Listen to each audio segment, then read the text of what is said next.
समन्ता चक्रवालेषु अत्रा गच्छन्तु देवता सद्धम्मं मुनिराजस्य सुनन्तु सग्गमुक्खदं धम्मश्रवण कालो अयं भदन्ता धम्मश्रवण कालो अयं भदन्ता धम्मश्रवण कालो अयं भदन्ता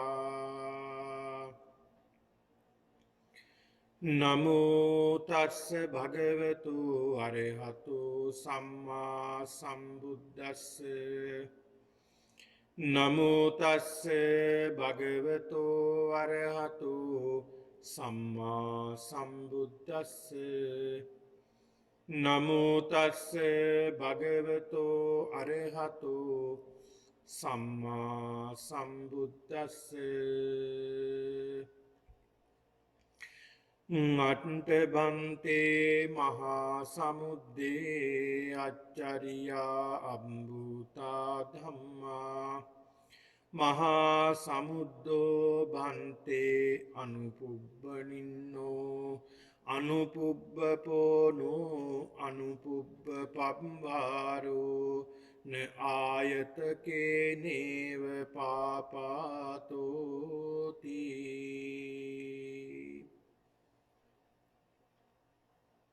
वासनावंत सत्पुरुष පින්නතුනි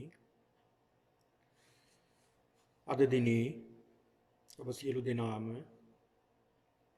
මේ විහාරස්ථානයේ සිට පවත්වනු ලබන මේ උතුම් වූ ධර්මානුශාසනාව සඳහායි ඔබ සියලු දෙනාම සම්බන්ධ වී සිටින්නේ. අද මේ උතුම් පින්කම සිද්ධ කිරීම අරමුණු කරගන්නට යෙදෙන්නේ දුරුතු මාසය සිහිපත් කරගෙන දුරුතු පුර පසළොස්වක පොහොය දිනේ ඇති වටිනාකම වැදගත්කම සිහිපත් කරගෙන සිදු කරනු ලබන මේ පොහොය ධර්ම දේශනාවයි මේ පැවැත්වෙන්නේ. ඒක නිසා පින්නතුනි ලංකාද්වීපයට අද දිනේදී බෙහෙවින් වටිනා දිනයක් බවට පත් වෙලා තිබෙනවා මේ පොහොය දිනේ. ඒ විතරක් නෙමෙයි ලෝකවාසී අපි සියලු දෙනාම බොහෝ හරසරින් දාන සීල භාවනා යන තුන් පුණ්‍ය ක්‍රියාවන් සිදු කරමින් කටයුතු කරන දිනයක් විදියට මේ දුරුතු පුර පසළොස්වක පොහොය දිනය බෞද්ධයින්ට ඉතාමත් වටිනා වැදගත් දිනයක් බවට පත් වෙලා තිබෙනවා. ඒ විතරක් නෙවෙයි අබෞද්ධ පින්වතුන් පවා විහාරස්ථාන වලට සම්බන්ධ වෙලා විවිධ පින්කම් වලට උදව් උපකාර කරමින් ධර්මයට ලං වෙමින් කටයුතු කරනවා. ඒක නිසා පින්වතුනි මේ ධර්මය අපි කාටත් තමයි බුදුරජාණන් වහන්සේ දේශනා කළා තියෙන්නේ. මේ ධර්මයේ තුල කිසි ભેදයක් නැහැ. මේ જાතියට විතරයි මේ අයට විතරයි මේ ධර්මය කියලා එහෙම ભેදයක් නැහැ. බුදුරජාණන් වහන්සේගේ මේ දේශනය විශ්වීය ධමයක්. සියලු සත්වයන්ට පොදු ධමයක් දේශනා කළේ. ඒක නිසා මේ පොදු වූ ධර්මතාව ධර්මය හැමෝටම අයිතියක් තියෙනවා. ඒක නිසා මේ උතුම් වූ පොය දිනය සිහිපත් කරගෙන බොහෝ දෙනෙක් මේ උතුම් වූ පින්කම් සිද්ධ කරගන්නවා තමන්ගේ ජීවිතයේ වටිනාකමක් ඇති කරගන්නවා. ඒක නිසා පින්නතුනි ඉතා කෙටියෙන් අපි මේ පොහොය දිනේ තියෙන වටිනාකම පිළිබඳව සඳහන් කළොත් ඉතා වටිනා පොහොය දිනයක් නිසා තමයි මේ දුරුතු මාසයේ වටිනාකම ඇති වෙලා තිබෙන්නේ. දුරුතු මාසයේ වටිනාකම අපිට ලැබිලා තියෙන්නේ මේ වටිනා සිදුවීම් ගණනාවක් ශාසනික වශයෙන් සිදු වුණ නිසා.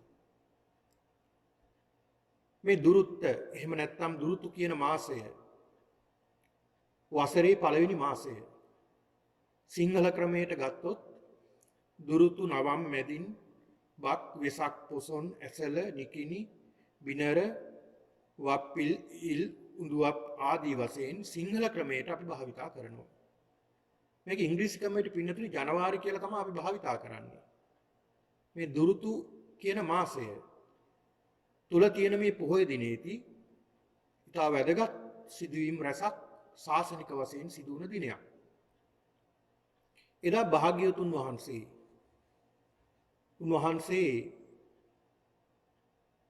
වසර 6ක් දුෂ්කර ක්‍රියා කරලා උන්වහන්සේගේ සියලු සැප සම්පත් අතහැරලා උන්වහන්සේ තාපස ප්‍රවෘජ්‍යාවෙන් පැවිදි වෙලා උන්වහන්සේ අප්‍රමාණ වූ දුකක් වේදනාවක් කටුක ජීවිතයක් ගත කරමින් අවුරුදු 6ක් දුෂ්කර ක්‍රියා කළා. ඊට පස්සේ පින්නතුනි උන්වහන්සේ කල්පනා කළා මම මේ වසර 29ක් මම ගිහි ජීවිතය ගත කළා. ඒ ගිහි ජීවිතය ගත කරනකොට අප්‍රමාණ වූ සැප සම්පත් වින්දා. ඒකට කියනවා අපි පංචකාමයන්. මේ අප්‍රමාණ වූ පංචකාමයන් මම වින්දනය කළා. උන්වහන්සේ බුද්ධත්වයට පත්වීමෙන් පසුව පින්නතුනි යම් දේශනාවල උන්වහන්සේ පෙන්වලා දීලා තියෙන භාග්‍යවතුන් වහන්සේ මොනතරම් සැපයක් ගිහි ජීවිතේ ගත කළාද කියලා. අන්න බලන්න. ඒ සැපේම තුලින්ම දැකගත්තා ඒ තුල දෙයක් නැහැ කියලා. උන්වහන්සේ සඳහන් කරනවා ගිහි ජීවිතයේ තුලදී සිද්ධාර්ථ කුමාර අවදීදී රම්ම්‍ය සුරම්ම්‍ය සුබ කියලා මාලිගා 3ක් හදලා තිබුණා. මේ මාලිගා 3 ඉතාමත් දර්ශනීයයි.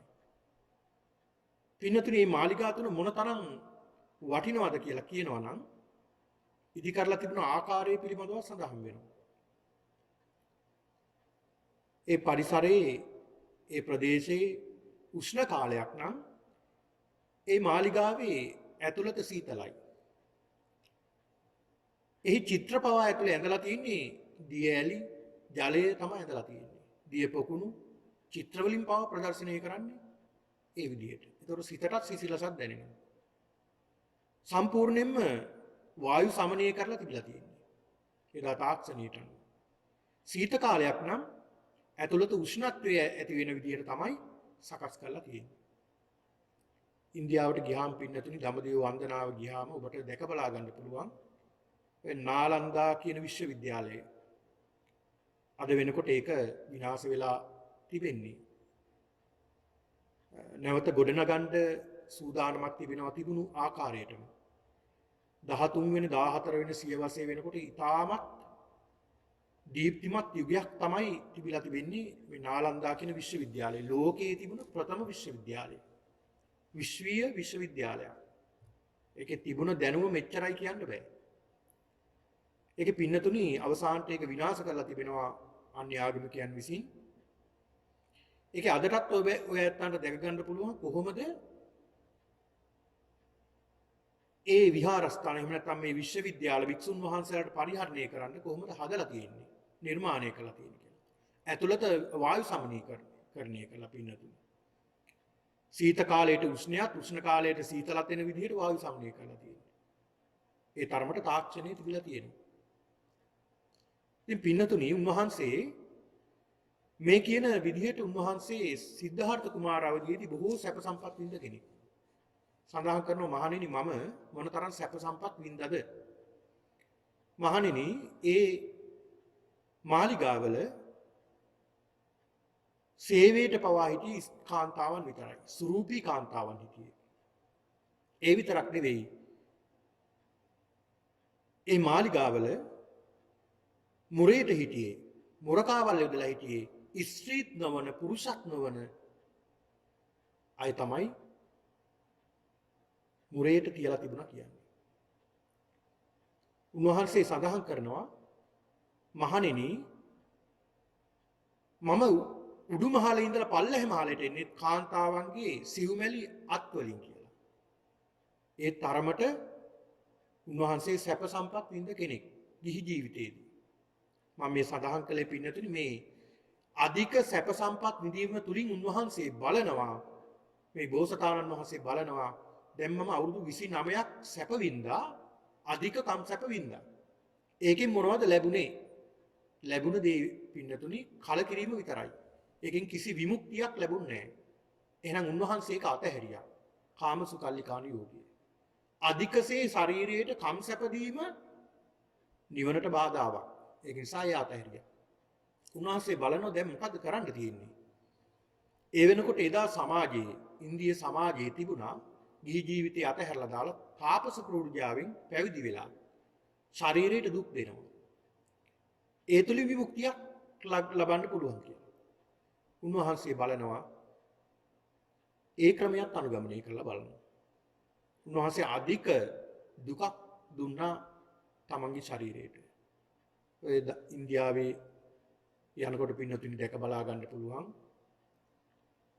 ඒ ප්‍රදේශයේ ඉතා කටුක ප්‍රදේශයක්.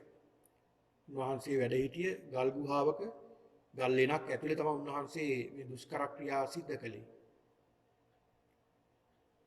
ඉතින් ඒක නිසා වසර 6ක් ශරීරයට දුක් දීලා උන්වහන්සේ බලනවා ඒකෙන් පුළුවන්ද විමුක්තියක් උදා කරගන්න. උන්වහන්සේ බලනොත් වෙන කිසි කෙනෙක් මේ ශරීරයට මේ වගේ දුකක් දීලා නැහැ. මම මේ වගේ දුකක් දුන්නා මහා දැඩි දුකක් දුන්නා. ලැබුණද මොකුත්? කිසි දෙයක් ලැබුණේ නැහැ. උන්වහන්සේ බලනවා එහෙනම් මේ දෙකම අනුගමනය කළා. ඒ දෙකෙන්ම කිසි ප්‍රතිඵලයක් ලැබුණේ නැහැ.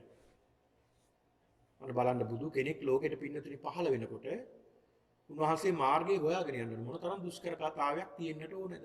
මොන තරම් දුෂ්කරද මේ මාර්ගය හොයාගන්න? කිසි කෙනෙක් කියලා දෙන්න කෙනෙක් නැහැ. උන්වහන්සේමයි හොයාගන්න ඕනේ. ඒක තමයි සම්මා සම්බුද්ධ කියන්නේ. ඒක නිසා තමයි අපි දන ගහලා බුදුහාමුදුරු ඉදිරියේ අපි වඳින්න සුදුසු බුදුරජාණන් වහන්සේට. අපි වෙනුවෙන් කරපු පරිත්‍යාගය උන්වහන්සේ. කැපකිරීම. ඊළඟට උන්වහන්සේ බලනවා මේ දෙකම හතහැරලා දෙකට මැදින් මාර්ගයක් ඇති. උන්වහන්සේ බලන මජ්ක්‍ධිමා ප්‍රතිපදා තථාගතයන් අභිසම්බුද්ධ මධ්‍යම ප්‍රතිපදාව. මේ මධ්‍යම ප්‍රතිපදාව අනුගමනය කරමින් පින්නතුනි දා වෙසක් පුර 15ක පොහොය දිනේදී ශාන්තිනායක තිලෝගුරු බුදුරජාණන් වහන්සේ අමා මහ නිවන් සුව වින්දා. එහෙම නැත්නම් සම්මා සම්බෝධියටපත් වුණා.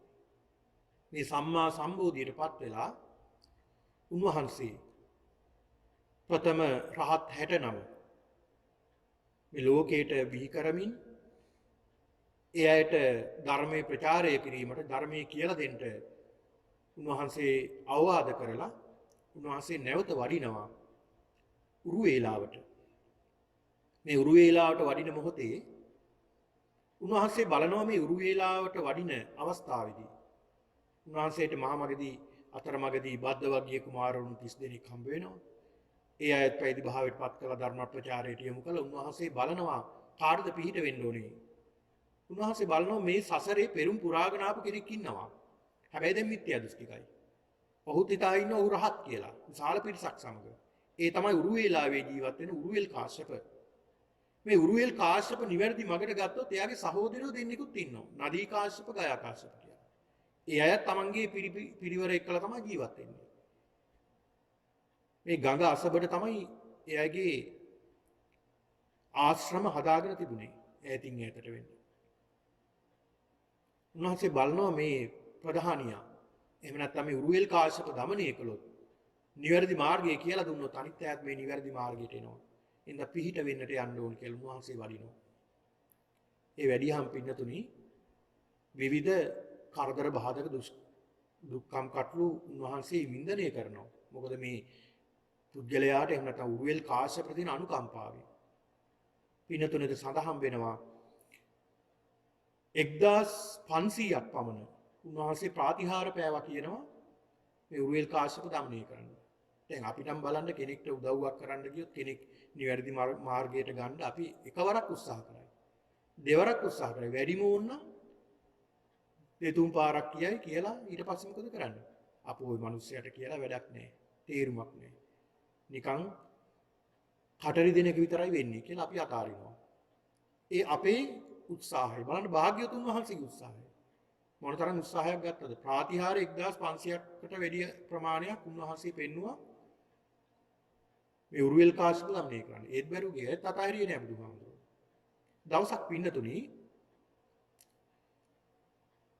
සන්ධ්‍යා භාගයේ ඉන්නකොට භාග්‍යතුන් වහන්සේ මේ උරුවෙල් කාශ්‍යප දිහා බලනවා. බලනකොට පේනවා උරුවෙල් කාශ්‍යප ඇතුළු පිරිස යමක් ගැන සාකච්ඡා කරනවා, කල්පනා කරනවා, හිතනවා. ඒ තමයි ඊට කලින් දවසේ ඊට පසු දවසේ ඒ කියන්නේ දුරුතු පුර 15ක පොහොය දිනේදී අංග මගද කියන මේ නගර දෙකෙන් දායක පිරිසක් දානි අරගෙන එනවා.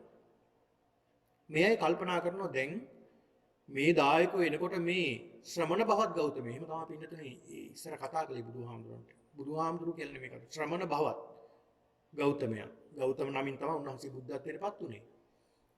ශ්‍රමණ භවත් ගෞතමයා මේ ආරාමේ හිටියොත් අර දායකයෝ ටික පහදිනවා. අපිට වැඩිය. මොනවා හරි ප්‍රාතිහාර්යයක් පාලා සමහර විට පැහැදීම ඇති කරගන්නවා. ඒ දායකයෝ ශ්‍රමණ භවත් ගෞතමයන්ට පහදිනවා. අපිට අපහදිනවා. ඒ හින්දා කොහොමද මේ ශ්‍රමණයා හෙට උදේ මොනවා හරි උඩර වැට්ටියක් දාලා කොහොම හරි උදේ ඒ දායක පිරිසෙන් කලින් යවා ගන්න ඕනා කියලා කල්පනා කරගෙන ඉන්නවා. මේක බුදුහාමුදුරුවෝ දකිනවා. උන්වහන්සේ උදෑසන අවදි වෙලා පොහොය දිනේදී උදෑසන අවදි වෙලා උන්වහන්සේ පාත්‍රසිරු දරාගෙන උන්වහන්සේ වඩිනවා. උන්වහන්සේ එතනින්ම වඩිනවා උතුරු කුරු දිවයින්ට වැඩලා උන්වහන්සේෙන් දෙවියන් පූජා කළ දාණය පිළි අරගෙන එතනින්ම පින්නතුනි ලංකාද්වීපයට වඩිනවා. මෙන්න බලන්න මහියංගණයට වැඩම කරපු දිනය තමයි ප්‍රථම වතාවට ලංකාද්වීපයට බුදුරජාණන් වහන්සේගේ පාද ස්පර්ශය ලැබුණු දිනයයි මේ දුරුතු පුර 15ක පොහොය දිනය කියලා කියන්නේ. යක්ෂයන් দমনය කරමින් ඒ ප්‍රදේශයේ හිටපු ඒ පාලකයාට ප්‍රධානියට ඔහුගේ ඉල්ලීම මත ජීව කේශධාතුන් වහන්සේ නමක් ලබලා දෙනවා. ඒ තැන්පත් කළ මහියංගන සෑය නිර්මාණය කරනවා. ඔන්න බලන්න පින්නතුනි මේ තරම් වටිනා පොහොය දිනයක් තමයි මේ දුරුතු පොහොය දිනේ. ප්‍රථම වතාවට ලංකාද්වීපයට වැඩම කිරීම. ඒ වගේම උන්වහන්සේ පසුව එතනින්ම වැඩම කරනවා නැවතත් උරුවෙල් කාශ්‍යප ළඟට වැඩම කරනවා. සන්ධ්‍යා භාගයේ වෙනකොට වඩිනකොට මේ උරුවෙල් කාශ්‍යප ඇතුළු පිරිස කියනවා නේ ශ්‍රමණ භවත් ගෞතමයේ අපි හෙව්වා ඔබතුමා ඔබ වහන්සේව. අපේ දායක පිරිසක් ඇවිල්ලා මේ දානේ අරන් ආව ඔබ වහන්සේට අඳුන්වලා දෙන්න මේ හෙව්වා. බුදුහාමුදුරු දන්නෝ කාරණාව මොකද්ද කියලා. උන්වහන්සේ සඳහන් කරනවා උරුවෙල් කාශ්‍යප කොහොම නෙමෙයි හිතුවේ. මෙහෙමනේ හිතුවේ කියලා උන්වහන්සේ කියන හිතුව විදිය. ඊට පස්සේ කල්පනා කරනවා මේ ශ්‍රමණයා හිත කියවන්නත් පුළුවන්. අපිට කියලා කල්පනා කරනවා මේ ශ්‍රමණයාට අනුන්ගේ හිත කියවන්නත් පුළුවන්. කියලා නැවතත් හිතනවා නෑ. ඉතින් හිත කියවන්න පුළුවන් උනාට රහත් වෙලා නෑනේ අපි වගේ. ඔන්න බලන්න පින්නතුනි මාන්නය. මාන්නය ආපහු. ඊට පස්සේ උන්වහන්සේ නැවත මේ 이르දි ප්‍රාතිහාර පාවෙන් උන්වහන්සේ කෙසේ හෝ මේ අවසානයේදී මේ උරුවෙල් කාශ්‍යප ඇතුළු පිළිස පිළිගන්නවා තමන් රහත් නෙවෙයි තමන් බොරු මුලාවක ඉන්නේ කියලා බුදුරජාණන් වහන්සේට ප්‍රසාදයටපත් වෙලා උන්වහන්සේගේ ධර්ම ශ්‍රවණය කරලා රහත් භාවයටපත් වෙනවා. දැන් සියලු පිරිස 1003ක්. මේ 1003ක් පිරිසක් සමග බුදුරජාණන් වහන්සේ වඩිනවා පින්නතුනි. බුදුරජාණන් වහන්සේ වැඩම කරනවා රජගහ නුවරට. රජගහ නුවරට මේ රහතන් වහන්සේලා මේ උරුවෙල් කාශ්‍යප මහරහතන් වහන්සේලා ඇතුළු මේ මහා සංඝරත්නය වැඩම කරනවා.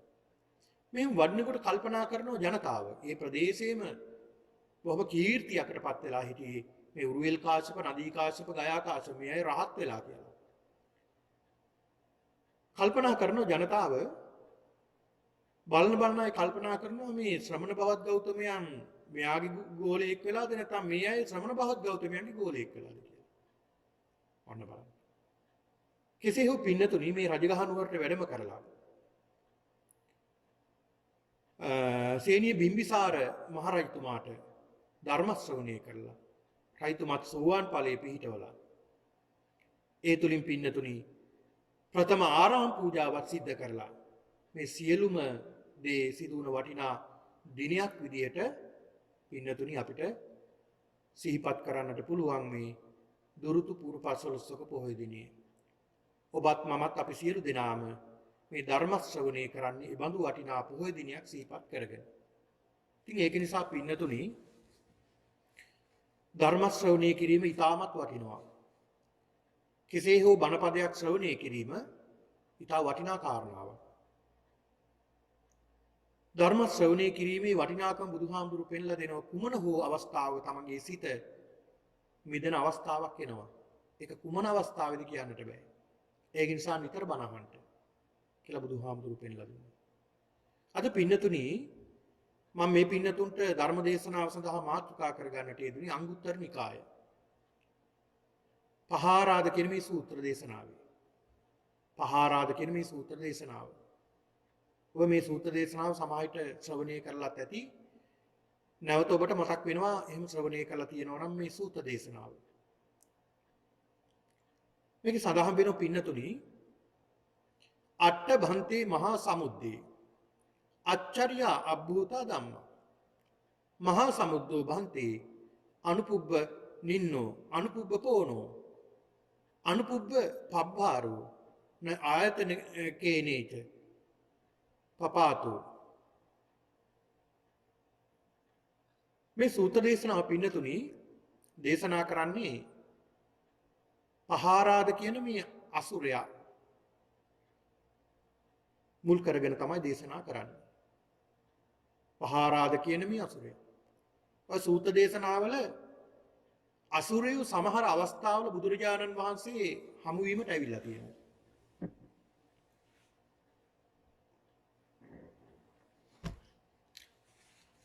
යම් යම් දේශනාවල සඳහන් වෙනවා මේ අසුර පිරිස් බුදුරජාණන් වහන්සේ හමු වෙලා ධර්ම ශ්‍රවණය කරපු අවස්ථාව. ඒ අවස්ථාවක් තමයි පහාරාද සූත්‍ර දේශනාවෙන් සඳහන් වෙන්නේ. කවුද මේ අසුර කියලා කියන්නේ? පින්නතුනි අසුර කියන්නේ දෙවියන්ගේම එක්තරා කොටසක්. ඊට වඩා පහත් කොටසක්. හැබැයි බලයෙන් වැඩි. ඔය සඳහන් කරනවානේ සුර අසුර යුද්ධයක් ඇති වුණා කියලා. සුර අසුර යුද්ධයක් ඇති වුණා. දෙවියන් සහ මේ අසුරයන් අතර. දෙවියන් සහ අසුරයන් අතර යුද්ධයක් ඇති වුණා. දෙවියෝ පරාජයටපත් වුණා. දෙවියෝ බැලුවා ඇයි අපි මේ පරාජයටපත් වුනේ? පරාජයටපත් වුණාට පස්සේ කල්පනා කරනවා මේ අපි පරාජයටපත් වුණේ අපේ නායකයෙක් නෑ. ප්‍රධානියෙක් නෑ. ඒ නිසා ප්‍රධානියෙක් පත් කරගන්නට ඕන. කියලා ප්‍රධානියෙක් පත් කරගෙන නැවතත් සටන් කරනවා. ඒකින සඳහන් කරන්නේ ඔය දජග්ග සූත්‍රයේ පවා ඒ පිළිබඳව සඳහන් වෙනවා. ඉතින් ඒක නිසා පින්නතුනි මේ කියන පහාරාද කියන මේ අසුරයා අසුර මුල් කරගෙන තමයි මේ දේශනා කළේ මේ සූත්‍ර දේශනාව. එදා භාග්‍යවතුන් වහන්සේ වේරංජා නුවරයි වැඩ හිටියේ. වේරංජා කියන මේ නුවර. මේ වේරංජා නුවර බුදුහාමුදුරුවෝ වැඩ හිටියේ නලේරු කියන යක්ෂයෙක් අධිග්‍රහිතව හිටපු කොහොඹ ගහක් මුල තමයි උන්වහන්සේ වැඩ හිටියේ. විශාල කොහොඹ ගහක්. ඒ විශාල කොහොඹ ගහ අධිග්‍රහිත කරගෙන හිටියේ නලේරු කියන යක්ෂයා. භාග්‍යවතුන් වහන්සේ වැඩ ඉන්න මොහොතේ මේ පහාරාද කියන මේ අසුර ඔහු කල්පනා කරගෙන හිටියා බුදුහාමුදුරු හම්බෙන්න යන්න ඕනේ. බුදුහාමුදුරු හම්බෙන්න යන්න ඕනේ සාකච්ඡා කරන්න ඕනේ කිය කල්පනා කරගෙන හිටියා. නමුත් කාලය ගත වුණා. අවුරුදු 10ක් 15ක් ගත වුණා. යන්න බැරුණා. මේ මතක් වුණ වෙලාවේ නැවත උන්වහන්සේ හමු වෙන්න ආවා. ඒ ඇවිල්ලා අහන පින්නතුනි භාග්‍යවතුන් වහන්සේට වන්දනා කරලා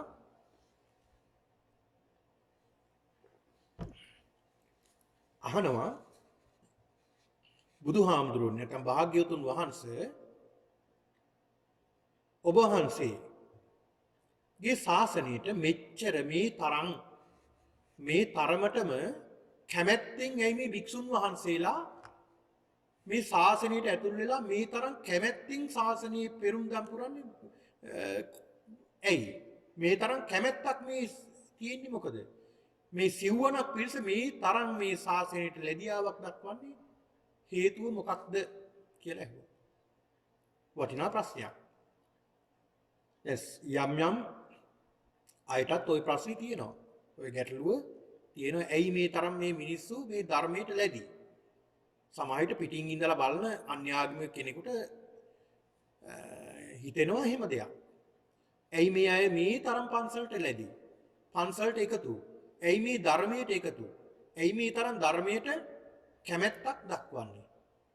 ඇයි මේ නිතර බණ භාවනා කරන්නේ? මොකක්ද මේකට හේතුව? මේ තරම් කැමැත්තෙන් මේ වගේ දෙන්නේ මොකක්ද හේතුව කියලා පහාරාදටත් ඔන්න ප්‍රශ්නයක් ආවා. දැන් දකින්නකොට පේනවනේ අන්‍යාග දැන් ඉදා බුදුහාමුදුරන් කාලේ තිබුණ හිටපු තවත් ආගමික නායකයෝ හිටියා. හැබැයි ඒ අයගේ ගෝලියෝ, ඒ අයගේ ශ්‍රාවකයෝ එහෙම නැහැ. සමහරු පැවිදි වෙනවා ටික කල්ක් යනකොට සිවුරු අරිනවා. සමහරු බොහොම අප්‍රසන්නව ජීවත් වෙන්නේ. සමහරු බොහෝ දුෂ්කර විදිහට ජීවත් වෙන්නේ. බොහොම අකමැත්තෙන් ජීවත් වෙන්නේ. හැබැයි භාග්‍යතුන් වහන්සේගේ ශ්‍රාවකයෝ එහෙම නෙමෙයි. බොහොම කැමැත්තෙන් ආසාවෙන්. බුදුහාමුදුරන් අහනවා ස්වාමීනි ඇයි මේකට හේතුව? ඇයි මේ තරම් සතුටින් ජීවත් වෙන්නේ මේ ශාසනය තුල? මොකක්ද හේතුව කියලා අහනවා. පින්නතුනි බුදුරජාණන් වහන්සේගේ ධර්ම දේශනා ක්‍රම කීපයක් තියෙනවා. ධර්ම දේශනා ක්‍රම කීපයක් තියෙනවා. එකක් තමයි ඒකාංශ ව්‍යාකරණ. ඒකාංශ ව්‍යාකරණ කියන්නේ යම්කිසි එක කාරණාවක් හේතු කරගෙන උන්වහන්සේ ධර්මයේ දේශනා කරනවා. එක කාරණාවක් උන්වහන්සේ හේතු කරගෙන ධර්මයේ දේශනා කරනවා. අපි හිතමු උදාහරණ විදියට ස්වාමීන් බුදුහාමුදුරන් ඇවිල්ලා අහනවා කෙනෙක් භාග්‍යතුන් වහන්සේ මංගල කරුණ මොනවද? අන්න උන්වහන්සේ මංගල කරුණ. එක කාරණයක් උන්වහන්සේ අහන උන්වහන්සේ ඒ කාරණාව යොමු කරගෙන උන්වහන්සේ ධර්මයේ දේශනා කරනවා. ඊළාට විභජ්‍ය ව්‍යාකරණ. විභජ්‍ය කියලා කියන්නේ යම් කිසි ගැටලුවක් තියෙනවා නම් ඒ ගැටලුව විසඳමින් උන්වහන්සේ ධර්මයේ දේශනා කරනවා. ධර්මයේ දේශනා කරනවා. ඊළාට පටිපුච්චා. පටිපුච්චා කියන්නේ අහන යම් කිසි කෙනෙක් ඇවිල්ලා බුදුහාමුදුරන්ගේ ප්‍රශ්නයක් අහනකොට ඒ අහන ප්‍රශ්නේ ගැටලුව නැවත ඒ අහපු කෙනාගෙන් අහනවා. පටිපුච්චා. පටිපුච්චා ව්‍යාකරණ. ඔහුගෙන් විමසමින් ඒ ඔහු තුලින්ම උත්තරේ උන්වහන්සේ ධර්මයේ දේශනා කරනවා.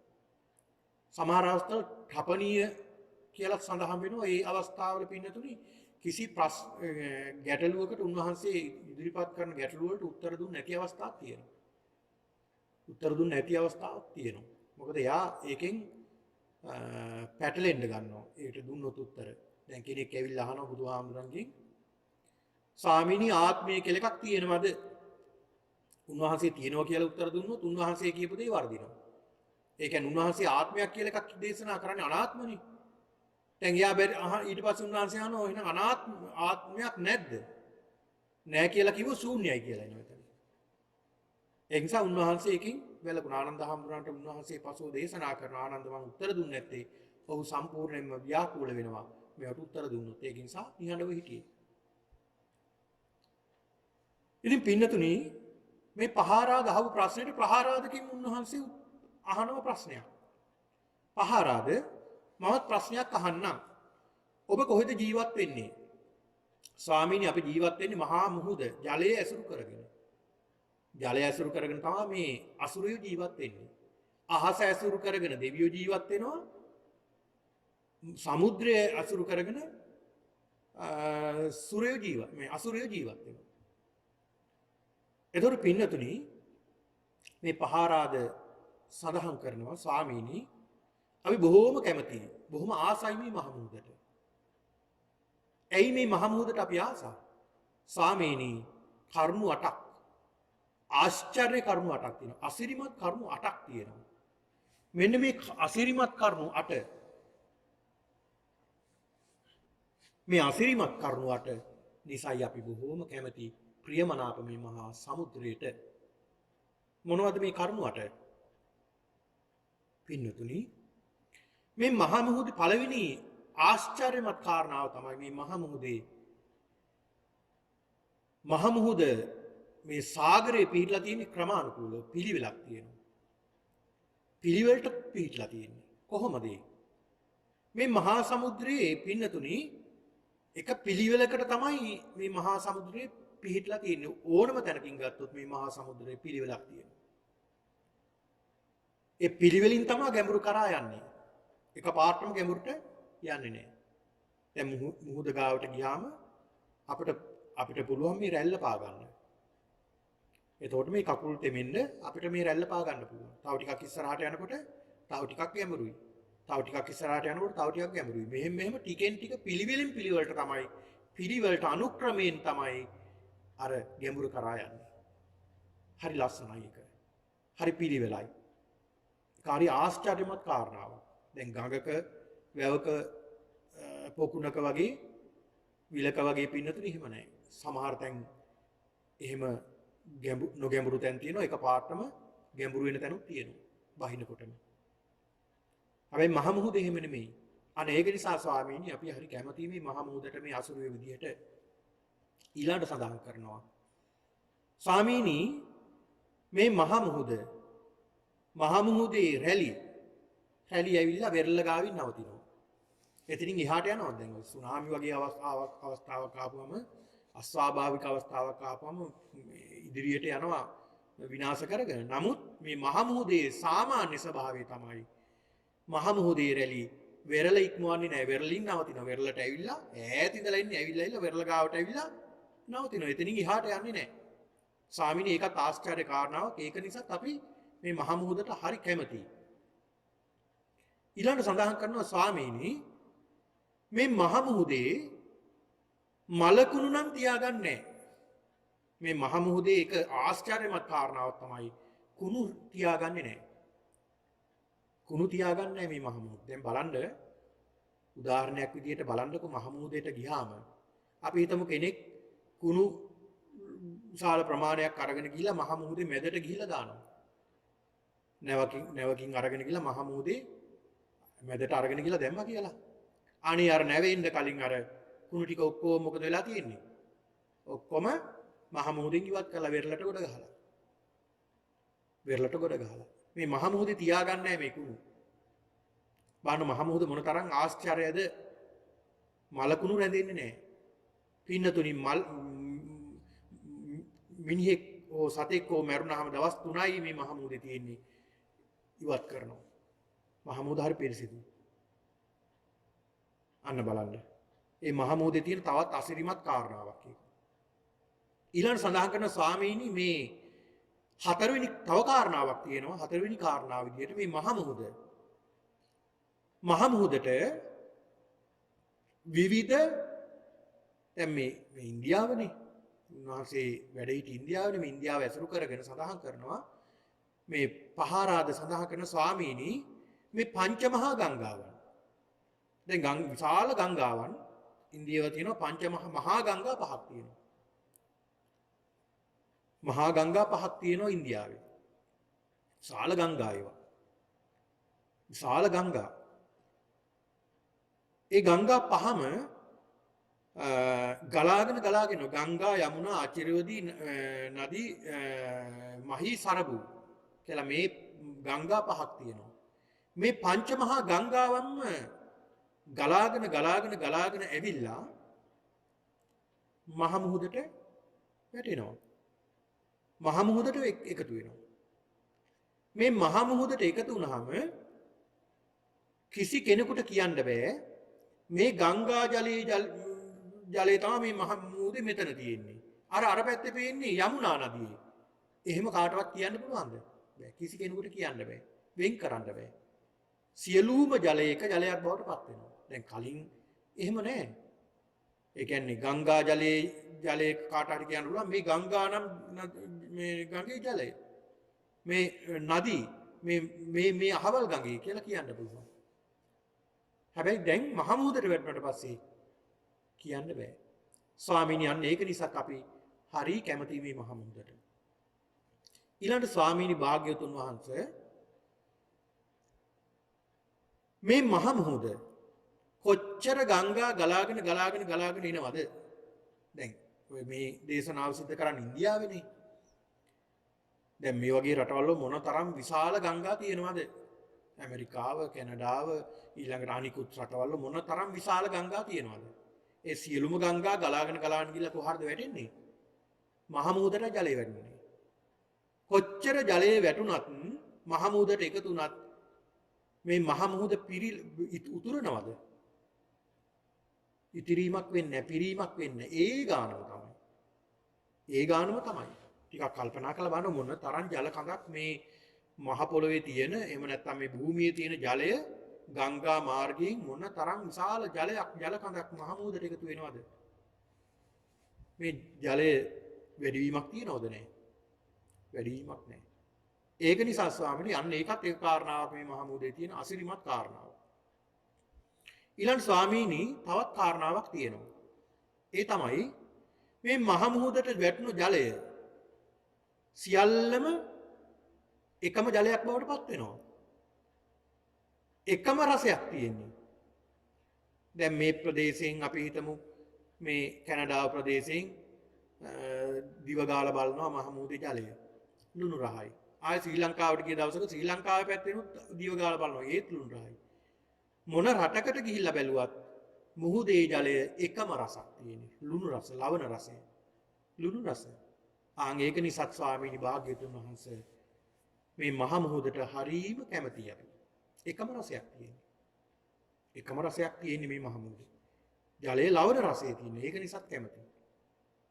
ස්වාමීනි ඊළඟ කාරණාව තමයි ස්වාමීනි භාග්‍යවතුන් වහන්සේ මේ මහ මුහුදේ වටිනා දේවල් තියෙනවා මේ මහ මුහුදේ. මේ මහ මුහුදේ වටිනා දේවල් තියෙනවා මේ මහ මුහුදේ. මොනවද? සත් තියෙනවා, මැණික් තියෙනවා, මුතු තියෙනවා, පබළු තියෙනවා, රත්රන් තියෙනවා. පිනතුනි මහ මුහුදේ තරම් වටිනා දේවල් මේ මහ පොළොවේවත් නැහැ. පිනතුනි සඳහන් වෙනවා ඔය වටිනා දැන් ඔය රත්රන් වර්ග කීපයක් තියෙනවා. දැන් අපි පළඳින්නේ දැන් ඔය ඇත්ත පළඳින්නේ බොහොම බාල රත්රන් වර්ගයක් තමයි පළඳින්නේ. අපි හොඳ වටිනා දේවල් කියලා කිව්වට මේ බාල රත්න වගේක්. ඒ කියන්නේ ඒ ගුණයෙන් බාල වටිනාම රත්රන් තියෙනවා කියලා කියන්නේ මහ මුහුදේ. මහ මුහුදේ තමයි වටිනා රත්රන් තියෙනවා කියන්නේ. ඒ තරම් වටිනා රත්න. ඉතින් මේ කියන මේ රත්රන් මේ මහ මුහුදේ තියෙනවා, මැණික් තියෙනවා. ඊළාට සත් පබළු මොන තරම් වටිනා දේවල් මේ මහ මුහුද අභ්‍යන්තරයේ තියෙනවද? ඒවා දකින්න පුළුවන් වෙන්නේ මහ මුහුදේ ටිකෙන් ටික අභ්‍යන්තරයට ගියාම. අභ්‍යන්තරයට ගියාම තමයි දකින්න පුළුවන්. ඒ තරම් ලස්සන. දැන් ඔබ දැකලා ඇති ওই මහ මුහුදේ රූපරාමු ඔය රූප වාහිනිය වලින් පෙන්නනවා. මේ මහ මුහුද අභ්‍යන්තරයේ මොන තරම් සුන්දරද, මොන තරම් ලස්සනද? හරිම විසිතුරුයි. හරිම ලස්සනයි. ඒ තරම් වටිනා දේවල් මේ මහ මුහුද තුල තියෙනවා අභ්‍යන්තරේ. හැබැයි යන්න බැයිද අභ්‍යන්තරයට? පුළුවන් අභ්‍යන්තරයට. අභ්‍යන්තරයට යන්න පුළුවන්. ඒ ගියාම හරි සුන්දරත්වයක් තියෙනවා එතන. මහ මුහුද ඒ තරම් ලස්සනයි. ස්වාමීනි ඒක නිසාත් අපි මේ මහ මුහුදට කැමතියි කියනවා. ඊළඟ සඳහන් කරනවා ස්වාමීනි අවසාන කාරණයේ විදිහට ස්වාමීනි මේ මහ මුහුදේ අద్భుත සත්වයෝ ඉන්නවා. මේ මහ මුහුදේ අద్భుත සත්වයෝ ඉන්නවා. තිමි, තිමංගල, තිමිරපිණ්ඩල, නාග, අසුර, ගාන්ධර්ව කියලා විවිධ සත්වයෝ මේ මහ මුහුද අභ්‍යන්තරයේ ඉන්නවා. පින්නතුනි සඳහන් වෙනවා සමහර සත්වයෝ ඉන්නවා. දැන් ඔය පර්යේෂණ කරන ඔය විද්‍යාඥයෝ මුහුද සම්බන්ධව පර්යේෂණ කරන කිසි කෙනෙකුට හම්බෙලා නැති සත්වයෝත් ඉන්නවා. මේක සඳහන් වෙනවා සමහර සත්වයෝ යොදුන් 100 200 දිගයි කියනවා. 300 400 500 දිග සත්වයෝ ඉන්නවා කියනවා. හරි අద్భుත සත්වයෝ ඉන්නවා. තිමි තිමංගර තිමිලපිණ්ඩල නාග අසුර ගාන්ධර්ව මේ විදිහට අමුතු අద్భుත සත්වයෝ ඉන්නවා. ඒක හැබැයි වෙන පින්නතුනි. ඔය නොඑක් සත්තු නොඑක් විදිහට දැන් අපි අහලා තියෙනවා දිය කිඳුරොත් කිඳුරුය කියලා. ඉතින් මේකත් ජනප්‍රවාදයේ වුණාට මේ වගේ සත්වයොත් නෑ කියලා කියන්නත් සමහර විට අපිට කියන්න බෑ. මොකද මේ වගේ සත්වයේ අපි දන්නේ දැන් අදටත් මුහුදේ සොයාගත්ත නැති ප්‍රදේශ තියෙනවා. කිසි කෙනෙක් ගියේ නැති ප්‍රදේශ තියෙනවා. ඒ තරම් විසිතුරු ලස්සන සත්‍යෝ ඉන්නවා. ඒක නිසා ස්වාමීනි අපි මේ මහමුහුදට කැමති කියලා සඳහන් කරනවා. අන්න බුදුරජාණන් වහන්සේට මේ කරුණු 8න් සඳහන් කළ කරුණු 8ක් මේ මහමුහුදට කැමති කාරණා 8ක්.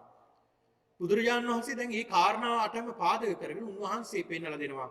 ඇයි මේ තමන්ගේ මේ ශාසනයට මේ වික්ෂුන් වහන්සේලා මේ තරම් කැමති ප්‍රියමනාප. උන්වහන්සේ සඳහන් කරනවා පහරාද ඔබ සඳහන් කළා මේ මහා මුහුදේ පිළිවෙලක් තියෙනවා කියලා. බහින තැනම ගැඹුරු නෑ. ටිකෙන් ටික තමයි ගැඹුර තියෙන්නේ. පහරාද මේ මහා මුහුද වගේම තමයි මගේ මේ සම්බුද්ධ ශාසනය. උදාහරණයක් උපමාවක් ගත්තොත් මේ මහා සමුද්‍රය තමයි මේ මගේ සම්බුද්ධ ශාසනය කියලා. ඒකෙත් පිළිවෙලක් තියෙනවා. පිළිවෙලක් තියෙනවා. මොනවද පිළිවෙල? පින්නතුනි අනුපුබ්බ සික්ඛා අනුපුබ්බ කිරියා අනුපුබ්බ ප්‍රතිපදා. ඒ කියන්නේ පිළිවෙලින් තමයි යන්නේ. මම ඒක මෙහෙම පැහැදිලි කරන්නම්කෝ. පින්නතුනි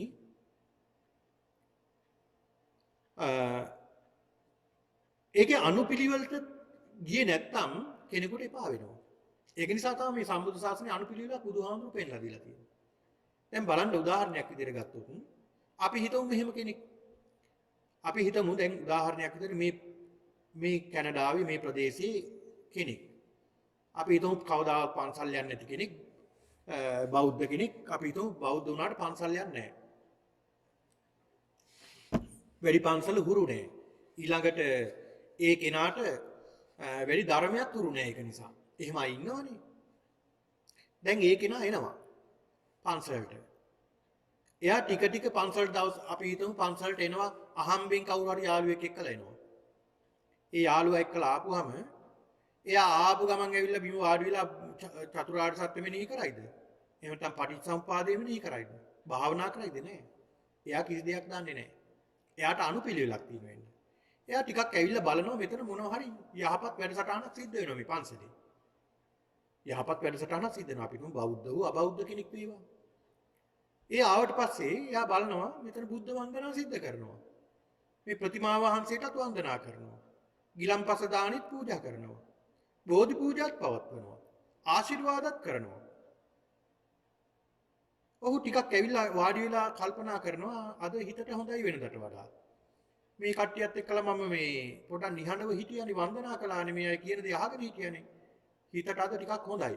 අන්න ඔහු කල්පනා කරනවා ටිකක් හොඳයි මෙතන. වෙනදා වගේ නෙමෙයි. මගේ හිත අද ටිකක් හොඳයි.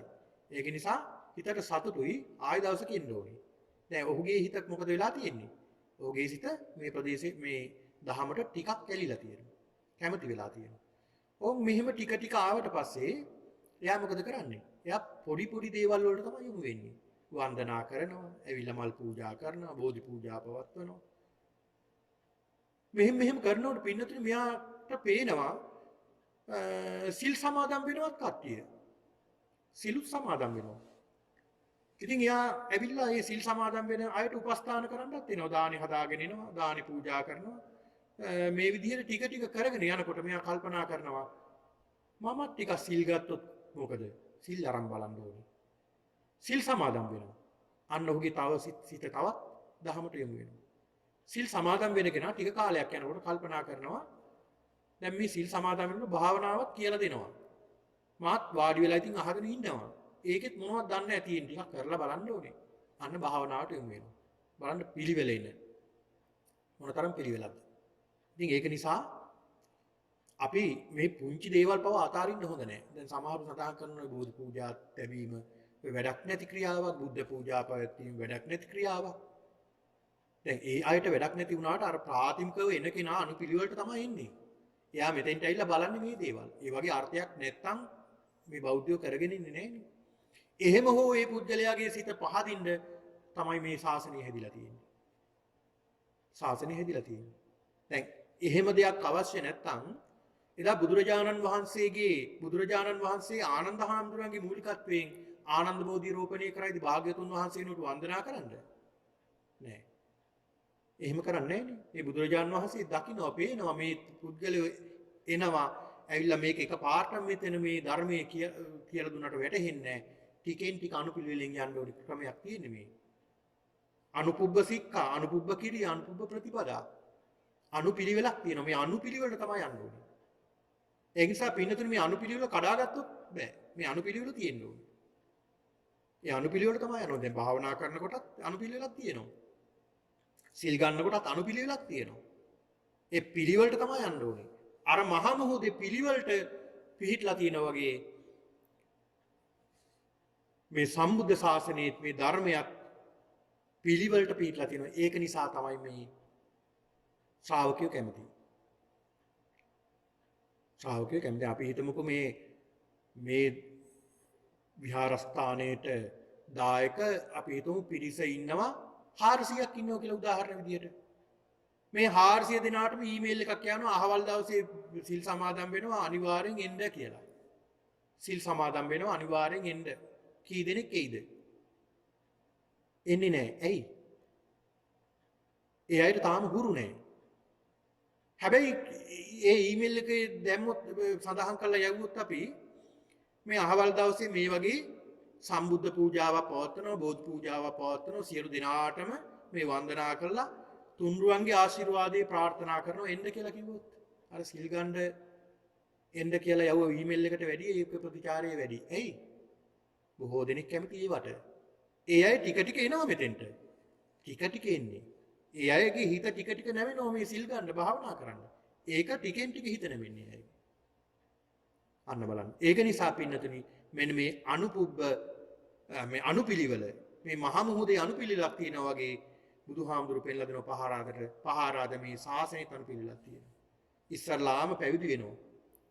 පැවිදි වෙලා තමයි එතෙන් ටික ටික ඉස්සරහට යන්නේ. අනුපිළිවෙලක් තියෙනවා. මේක පින්නතුනි හරි ලස්සනට බුදුහාමුදුරු පෙන්ලා දෙනවා. හරි ලස්සනට මේ බුදුහාමුදුරු පෙන්ලා දෙනවා. පින්නතුනි දැන් යම් කිසි කෙනෙක් මේ ශාසනයට නැත්නම් මේ ධර්මයට පැමිණෙනවා. ඒ පැමිණෙනකොට එයා කිසි දෙයක් දන්නේ නැහැ.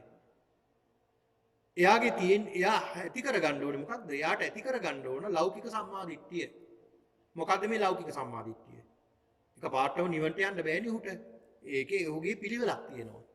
ලෞකික සම්මාදිට්ඨිය. ලෞකික සම්මාදිට්ඨිය මේකට කියනවා දසවස්තුක සම්මාදිට්ඨිය කියනවා. ඊළඟ කම්මස්සකතා සම්මාදිට්ඨිය කියනවා. ඊළඟට ලෞකික සම්මාදිට්ඨියට කියන නම් කීපයක් පින්නත. මේ දසවස්තුක මිත්‍යා දෘෂ්ටි එහෙම නැත්නම් ලෞකික සම්මාදිට්ඨිය. ඒ කියන්නේ පින්නතුනි අත්ති දානය කියලා දෙයක් තියෙනවා. ඊළඟට මව පියා කියලා දෙදෙනෙක් ඉන්නවා. මෙලෝ පරලෝ කියලා දෙයක් තියෙනවා. කර්මඵල තියෙනවා. මේවා එයාට විශ්වාසයක් ඇති වෙනවා. ඒ විශ්වාසය ඇති වුණාම අන්න ලෞකික සම්මාදිට්ඨියට උ පැමිණෙනවා. එතකොට ඔහු කල්පනා කරනවා මෙහෙම. එතකොට ඔහුට සිතවිල්ලක් එනවා සත්තාමේ භගවා. ඒ භාග්‍යවතුන් වහන්සේමයි මගේ ශාස්ත්‍රවරයන් වහන්සේ ගුරුවරයා. ශ්‍රාවකෝ හමසි මම කවුද? මම උන්වහන්සේගේ ශ්‍රාවකයෙක් විතරයි. භගවා ජානාති භාග්‍යවතුන් වහන්සේ සියල්ල දන්නවා. අහන්න ජානාමි මම කිසිම දෙයක් දන්නේ කියන තැන ඉඳලා තමයි ඔහු පටන් ගන්නෙ. මොන්න බලන්න සමහරු එහෙම නෙමෙයිනේ ආපුවම. බුදුහාමුදුරන්ට වැඩි දන්න අය සමහර විට ඉන්නවා ධර්මයේ පවා වෙනස් කරමින් කටයුතු කරන මේ බුදුහාමුදුරු දේශනා කරන ඒවාටත් පිටින්. ඒක නිසා පින්නතුනි අපි මේ ධර්මයේ තුල ඉඳලාමයි කතා කරන්න ඕනේ, දේශනා කරන්න ඕනේ. ත්‍රිපිටකයෙන්මයි අපි ධර්මයේ දේශනා කරන්න ඕනේ. ඒක නිසා ඔහු සම්මාදිට්ඨියටපත් වෙනවා ලෞකික සම්මාදිට්ඨියට. ඒ ලෞකික සම්මාදිට්ඨියටපත් වෙන කෙනා ඊළඟට පින්නතුනි ශ්‍රද්ධාව ඇති වෙනවා. ඒ භාග්‍යතුන් වහන්සේ මෙසේ අරහන් සම්මා සම්බුද්ධ විද්‍යාචර්ය සම්පන්න සුගත ලෝකවිදු මේ විදිහට අඳුර ගන්නවා. මේ විදිහට අඳුර ගන්න පුද්ගලයා ලෝකෝත්තර සම්මාදිට්ඨියටපත් වෙනවා. මොකද්ද මේ ලෝකෝත්තර සම්මාදිට්ඨිය? පිනතේ ලෝකෝත්තර සම්මාදිට්ඨිය සෝවාන් ඵලයෙන් එහා පැත්තේ තියෙන එකක්. දුක්ඛ සමුදය නිරෝධ මාර්ග කියන මේ චතුරාර්ය සත්‍ය පිළිබඳව මනාකොට අවබෝධයක් ලබා ගැනීම. මනාකොට අවබෝධය තමයි ලෝකෝත්තර සම්මාදිට්ඨිය. අන්න බලන්න ඉස්සල්ලාම ආපු කෙනා කොහොමද ආවේ? ඒ ආපු කෙනා කී දෙයක් දන්නේ නැතුව ආවේ. එයා අවසානට නිර්වාණය සාක්ෂාත් කරගත්තා කොහොමද? අනුපිළිවෙලට ඇවිල්ලා. අනුපිළිවෙලට ඇවිල්ලා. දැන් අපි හිතමුකෝ කෙනෙක් පැවිදි භාවයට පත් වෙනවා කියලා. ඉස්ලාම් සාමණේර භික්ෂුවක් විදිහට සාමණේර දස සීලේ සමාදන් වෙනවා. ඊට පස්සේ තමයි කෙමෙන් කෙමෙන් ශික්ෂාපද වැඩි වෙලා ක්‍රමයෙන් පිළිවෙලට තමයි එතෙන්ට යන්නේ. සීලයත් එහෙමයි. සමාධි ප්‍රඥා සියල්ල එහෙමයි. බුදුහාමුදුරු පෙන්ලා දෙනවා මෙන්න පහාරාද අනුපිළිවෙලක් තියෙනවා. ඒක නිසා මේ අය මේකට කැමති. මේ සිව්වනක් මගේ සිව්වනක් පිරිස බොහොම කැමති. මේ ශාසනයට කැමැත්තෙන් ශාසනික ප්‍රතිපදාව අනුගමනය කරන්න ඒකයි කියලා. ඊළඟ සඳහන් කරන භාග්‍යවතුන් වහන්සේ පහාරාද මේ මහා මුහුදේ වෙරළ දැන් මහා මුහුදේ රැලි වෙරළ සීමාව ඉක්මවන්නේ නැහැ. වෙරළ සීමාව ඉක්මවන්නේ නැහැ. වෙරළෙන් නවතිනවා මේ මුහුදේන රැලි. ඒ වගේම තමයි මගේ සම්බුද්ධ ශාසනයත් මේ භික්ෂුන් වහන්සේලා මගේ සිව්වනක් පිරිස වෙරළ ඉක්මවන්නේ නැහැ. වෙරළ ඉක්මවන්නේ නැහැ. මේ රැලි ඇවිල්ලා වෙරළින් නවතිනවා. ආන් ඒ වගේ තමයි මගේ මේ සිව්වනක් පිරිස තමන් ආරක්ෂා කරන මේ සීලය එතනින් එහාට යන්නේ නැහැ. ඒ කියන්නේ සීලය කියලා මෙතෙන් සඳහන් කළේ ඒවා කඩ කරන්නේ නැහැ. එතනින් නවතිනවා. තමන්ගේ සීමාව දැන අඳුරගෙන එතනින් නවතිනවා. අනේ ඒකත් ආශ්චර්ය කාරණාවක්. අසිරිමත් කාරණාවක් මේ සම්බුද්ධ ශාසනයේ කැමැත්තෙන් ආසාවෙන් මේ ප්‍රතිපදාව අනුගමනය කරන සිව්වනක් පිරිස. ඊළඟ පහාරාද යම් කිසි කෙනෙක් යම් කිසි භික්ෂුවක් එහෙම නැත්නම් සිව්වනක් පිරිසේ යම් කිසි ශ්‍රාවකයෙක් වගේ තමන්ගේ සීමාව ඉක්මවා කටයුතු කරනවද? එහෙම නැත්නම් මේ වෙරළ සීමාව ඉක්මවලා යනවද? අන්න මහා මුහුදට මොකද වෙන්නේ? මලකුණු රඳන්නේ නැහැ. මහා මුහුද මලකුණු තියාගන්නේ නැහැ. යම් කිසි භික්ෂුවක් යම් කිසි ශ්‍රාවකයෙක් දුස්සීල භාවයට පත් වෙනවා නම් ඒ භික්ෂුව මොකද වෙන්නේ? අර මහා මුහුදෙන් සියලු කුණු අයින් කරනවා වෙරළට කොට ගන්නවා. ආන් ඒ වගේ මහා මුහුදෙන් මේ ශාසනයෙන් ඉවත් වෙනවා. ශාසනයෙන් ඉවත් කරනවා. බලන්න මොන තරම් අසිරිමත් කාරණාවක්ද? මහා මුහුද උපමා කරන භාග්‍යවතුන් වහන්සේ දේශනා කරන කාරණාව. ඊළාට පහාරාද මේ මහා මුහුදට මේ ඉන්දියාවේ තියෙන පංචමහා ගංගාවන් ගලාගෙන එනවා. පංචමහා ගංගාවන්ම ගලනවා. ගලාගෙන ඇවිල්ලා මහා මුහුදට එකතු වෙනවා. ගංගා, යමුනා, අචිරවතී, මහි, සරබු කියන මේ පංචමහා ගංගාවන් මීට අමතරව තවත් ගංගාව විශාල ගංගාවක් තියෙනවා. ඒ ගංගාවන් වලට අමතරව තමයි මේ මහා ගංගා පහක්. මේ පංචමහා ගංගා ගලාගෙන ඇවිල්ලා මහා මුහුදට එකතු වෙනවා ජලය. එතකොට එකම ජලයක් වෙන්නේ. පහාරාද මගේ ශාසනයේත් බ්‍රාහ්මණ වංශයෙන් එකතු වෙනවා. බ්‍රාහ්මණ කුලයෙන් එකතු වෙනවා. ඇවිල්ලා පැවිදි වෙනවා. ක්ෂත්‍රිය කුලයෙන් ඇවිල්ලා පැවිදි වෙනවා. වෛශ්‍ය කුලයෙන් ඇවිල්ලා පැවිදි වෙනවා. ශුද්‍ර කුලයෙන් ඇවිල්ලා පැවිදි වෙනවා. වේන, නේසාද, රතකාර, පුක්කුස, චණ්ඩාල කියන මේ කුල වලින් ඇවිල්ලා පැවිදි වෙනවා. ඒ කවුරු පැවිදි වුණත් පැවිදි භාවයට පත් වුණාට පස්සේ ශාක්‍ය පුත්‍රයෝ වෙන්නේ. මගේ ශ්‍රාවකයෝ. එහෙම නැත්නම් මගේ පුත්‍රයෝ. ශාක්‍ය පුත්‍රයෝ බවට පත් වෙන්නේ. අර මහා ගංගාවන් පහ ගලාගෙන ඇවිල්ලා මහා මුහුදට වැටුණා. මහා මුහුදට වැටුණාම එකම ජලයක්. ආන් ඒ වගේ තමයි මේ සියලුම භික්ෂුන් වහන්සේලා මගේ ශ්‍රාවකයෝ බවට පත් වෙනවා. එතන කුල ભેදයක් නැහැ. මොන බලන්න කුල ભેදයක් නැහැ. බුදුහාමුදුරු ප්‍රතික්ෂේප කළාන කුල ભેදය. දැන් බොහෝ දෙනෙක් ඔය කරේ තියාගෙන හිටියට අපි කුල ભેද සියල්ල අයින් කළා බුදුහාමුදුරු. ඒකට උදාහරණයක් තමයි මේක. ඉතින් ඒක නිසා පින්නතුනි බුදුහාමුදුරු පෙන්ලා දෙනවා මේ භික්ෂුන් වහන්සේලා ශ්‍රාවකයෝ මේ තරම් කැමැත්තෙන් මහානගම් පුරන්නේ. බුදුහාමුදුරු බොහොම පහත්යයි සම්මත කුලවල අයටත් පැවිදි භාවය ලබා දුන්නා. එයාට ඉහළම තනතුරුත් ලබා දුන්නා. ඒ අය අරහත්ත්වයටපත් වුණා. බලන්න උපාලි වැනි මහරහතන් වහන්සේ නමක්. සුනීත සෝපාක මොනතරම් වටිනා අය බවට පත් කළාද මේ සම්බුද්ධ ශාසනය නිසා. අන්න බලන්න. ඊළඟ කාරණාව බුදුහාමුදුරු පෙන්ලා දෙනවා. පහාරාද මේ මහ මුහුදට ඒ ගංගා ගලාගෙන ඇවිල්ලා එකතු වෙනවා. එකතු වුණාට මේ මහ මුහුදේ පිරීමක් නම් වෙන්නේ නැහැ. මහ මුහුද පිරලා ඉතිරෙන්නේ නැහැ. මහ මුහුද දැන් අපිට වැවක් පොකුණක් වගේ වහලා ඒක උතුරලා යනවා. ජලය. හැබැයි මහ මුහුද එහෙම උතුරලා එහෙම දෙයක් වෙන්නේ නැහැ. ඒ ප්‍රමාණය එහෙමම තමයි. පහාරාද අන්නේ වගේ තමයි මගේ මේ ශාසනයට මොන තරම් පිරිසක් ආවත් ඇවිල්ලා නිවන් දැක්කත් නිර්වාණය අවබෝධ කරගත්තත් ඒ නිවනේ පිරීමක් නම් වෙන්නේ නැහැ. ඒ මට්ටමම තමයි. ඒ ප්‍රමාණයම තමයි. ඊළඟ සඳහන් කරනවා පහාරාද මේ මහ මුහුදට මේ ජලයේ සියල්ලක්ම ගලාගෙන ආවහම ඒ ජලය කොහෙන් බැලුවත් එකම රසයක් තියෙන ඒ රසය තමයි ලවණ රසය. ලුණු රසය. ආන් ඒ වගේ තමයි පහාරාද මගේ මේ ශාසනෙත්. මගේ ශාසනෙත් කොහෙන් බැලුවත් එකම රසයයි තියෙන්නේ. ඒ තමයි නිර්වාණ රසය, විමුක්ති රසය. දැන් බලන්නකො මේ දේශනා කරන්නේ අංගුත්තර නිකායේ සූත්‍ර දේශනාව. දීඝ නිකායෙන් අපි බලමු. දීඝ නිකායේ සූත්‍රයත් අපි අරගෙන බැලුවත් ඒකෙත් තියෙන්නේ මොකද්ද? ඒක තියෙන්නේ විමුක්ති රසය. මජ්ක්‍ධිම නිකායේ ගත්තත් විමුක්ති රසය. සූත්‍ර දේශනා කොහෙන් ගත්තත් විමුක්ති රසය තියෙන්නේ. භාවනා කළා විමුක්ති රසය තියෙන්නේ.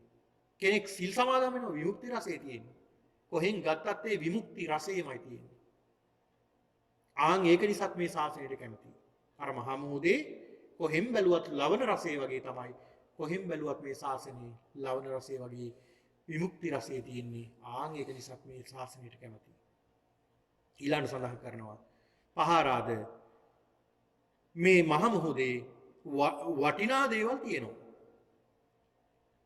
සත් මැණික් මුතු පබලු රත්රන් වගේ වටිනා දේවල් මේ මහ මුහුදේ අභ්‍යන්තරයේ පිහිටලා තියෙනවා. ආන් ඒ වගේ තමයි මගේ මේ ශාසනෙත්. මගේ ශාසනෙත් මැණික් තියෙනවා 37ක් තියෙනවා. වටිනා මැණික් රත්නයන් 37ක් තියෙනවා. මොනවද මේ මැණික් රත්න 37? සත්‍තිස් බෝධිපාක්ෂික ධර්ම. බෝධිපාක්ෂික ධර්ම 37ක් පින්නතුනි තියෙනවා. ඒවා තමයි පින්නතුනි සඳහන් වෙනවා සතර සතිපට්ඨානය. සතර සතිපට්ඨානය. සතිපට්ඨානයේ කායානුපස්සනා, වේදනානුපස්සනා, චිත්තානුපස්සනා, ධම්මානුපස්සනා. වටිනා දේවල්. වටිනා රත්න හතරක් එතන. ඊළඟ සතර සම්‍යක් ප්‍රධාන වීරිය. සතර සම්‍යක් ප්‍රධාන වීරිය. සතර සම්‍යක් ප්‍රධාන වීරිය පින්නතුනි. ඔන්න බලන්න. නූපන් අකුසල් නිපදවීම, උපන් අකුසල් ප්‍රහාණය කිරීම. නූපන් කුසල් ඉපදීම, උපන් කුසල් වැඩි දියුණු කිරීම. සතර සම්‍යක් ප්‍රධාන වීරිය. සතර ඉර්ධිපාද හතරක් තියෙනවා. ඡන්ද, චිත්ත, විරිය, විමර්ශා කියලා. ඊළාට ඉන්ද්‍රිය පහක් තියෙනවා. පංචේන්ද්‍රිය. සද්ධා, විරිය, සති, සමාධි, ප්‍රඥා. පංච බලයක් තියෙනවා. ඒකම දියුණුනහම පංච බලයක් බවට පත් වෙනවා. තවත් මැණික් ටිකක් තියෙනවා. ඊළඟට සත්ත්ව බෝධිඅංග 7ක් තියෙනවා. ඊළඟට ආර්ය අෂ්ටාංග මාර්ගය තියෙනවා. මේ කියන සත්‍තිස් බෝධිපාක්ෂික ධර්මම තියෙනවා. වටිනා රත්න තියෙන්නේ මේ සම්බුද්ධ ශාසනයේ තියෙනවා. ඒක නිසා මේ මගේ ශ්‍රාවකයෝ ඇවිල්ලා සිව්වනක් පිරිසම බොහොම කැමැත්තෙන් ප්‍රියමනාපව මේ ශාසනයට ඇතුල් වෙනවා. පහාරාද අවසාන කාරණාව විදිහට මේ මහ මුහුදේ අද්භූත සත්වයෝ ඉන්නවා. මේ මහ මුහුදේ ඉන්නවා හරි අද්භූත සත්වයෝ ඉන්නවා. තිමිති බංගර, තිමිර පිණ්ඩල, නාග, අසුර, ගාන්ධර්ව ආදී වශයෙන් විවිධ අද්භූත සත්වයෝ ඉන්නවා. හරි ලස්සන විසිතුරු සත්වයෝ ඉන්නවා. ආන් ඒ වගේ තමයි මගේ මේ සම්බුද්ධ ශාසනයෙත් විසිතුරු සත්වයෝ ඉන්නවා. කවුද ඒ? සඳහන් වෙනවා පින්නතුනි. දැන් ඔය සංඝයාගේ ගුණ සජ්ජායනා කරනකොට සුපටිපන්නෝ භගවතෝ ශා วก සංඝෝ, උජුපටිපන්නෝ භගවතෝ ශා วก සංඝෝ, ඥායපටිපන්නෝ භගවතෝ ශාවක සංඝෝ සාමීච පටිපන්නෝ භගවතෝ ශාවක සංඝෝ. යදිදං චත්තාරි පුරුෂ යුගානි අට්ඨ පුරුෂ පුද්ගලයන් යදිදං චත්තාරි පුරුෂ යුගානි යුගල වශයෙන් හතරක් තියෙනවා. යුගල වශයෙන් මේ වගේ අద్භූත සත්‍ය හතර දෙනෙක් යුගල වශයෙන් ගත්තොත් හතරක්. අට්ඨ පුරුෂ පුද්ගලයා පුද්ගල වශයෙන් ගත්තොත් අටක්. පුද්ගල වශයෙන් ගත්තොත් අටක්. කවුද? යුගල වශයෙන් ගත්තොත් සෝවාන් මාර්ගඵල එකක්. සකදාගාමි මාර්ගඵල දෙවෙනි එක. අනාගාමි මාර්ගඵල තුන්වෙනි එක. හතරවෙනි එක තමයි අරහත් මාර්ගඵල කියන මේ හතර.